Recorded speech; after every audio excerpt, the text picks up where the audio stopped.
রবীন্দ্রনাথ ঠাকুরের হাস্যরস। হ্যাঁ, যাতা ব্যাপার নয় কিন্তু। তা এবারের হাস্যরসের গল্প হলো ছাত্রের পরীক্ষা। চরিত্র 3 জন: ছাত্র মধুসূদন, মাস্টার মশাই শ্রীযুক্ত কালাচাঁদ, আর অভিভাবক অর্থাৎ ছাত্রের অভিভাবক। এই 3 চরিত্রে গল্প পাঠ আপনারা শুনবেন আমাদের 3 জনের রবীন্দ্রনাথ ঠাকুরের প্রতি শ্রদ্ধার্ঘ্য, যথা রূপ চ্যাটার্জি, রূপকথা চ্যাটার্জি ও প্রকৃতি ব্যানার্জি। মধুসূদন পড়াশোনা কেমন করছে কালাচাঁদ বাবু?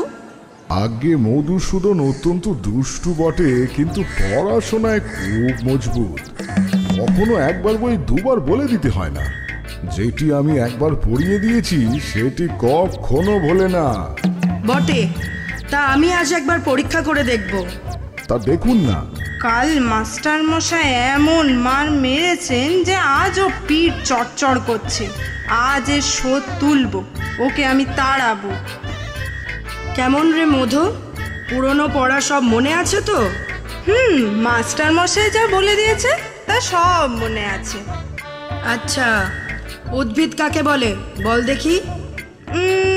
ওই যা মাটি ফুঁড়ে ওঠে। তা একটা উদাহরণ দে দেখি। আগে কেঁচো। কি বললি? রসুন মশাই, এখন কিচ্ছু বলবেন না। মধুসূদন, তুমি তো পদ্য পাঠ পড়েছ। আচ্ছা, কাননে কি ফোটে বলো তো দেখি? কাঁটা। কি মশাই মারেন কেন? আমি কি মিথ্যে কথা বলছি? আচ্ছা, এবার বল সিরাজদৌল্লাকে কে কেটেছে? ইতিহাস কি বলে? পোকা। আগে মিচি মিচি মার খেয়ে মরছে শুধু। সিরাজদৌল্লা কেন, সমস্ত ইতিহাস খানায় যে পোকায় কেটেছে। এই দেখুন। ব্যাকরণ মনে আছে? আছে। কর্তা কি তার একটা উদাহরণ দিয়ে আমায় বোঝা। আগে ওই কর্তা ও পাড়া জয় মুন্সি। কেন বল দেখি? তিনি তো ক্রিয়াকর্ম নিয়ে থাকে। তোমার মাথা। আগে মাথা নয়, ওটা তো পিঠ। এবার বল ষষ্ঠী তৎপুরুষ কাকে বলে? তা তো জানি না। ওটা বিলক্ষণ জানি, ওটা ষষ্ঠী তৎপুরুষ। অঙ্ক শিক্ষা হয়েছে? হয়েছে।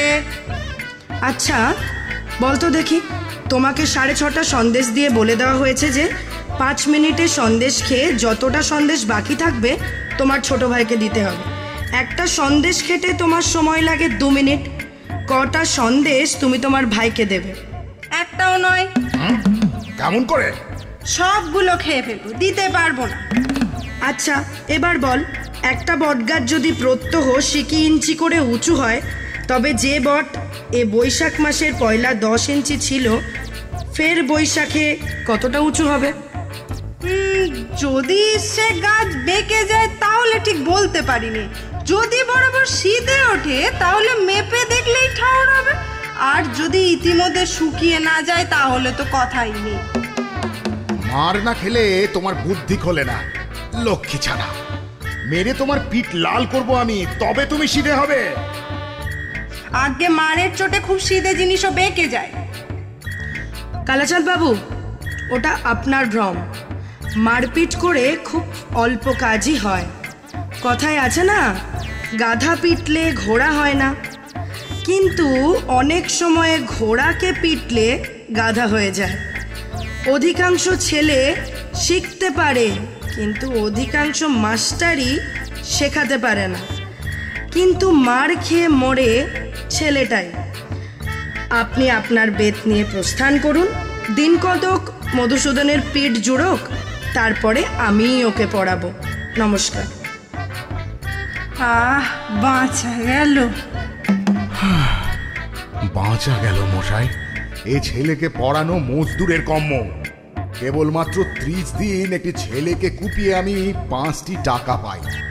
এই মেহনত মাটি কোপাতে পারলে নিদেন পক্ষে 10টা টাকা হয়।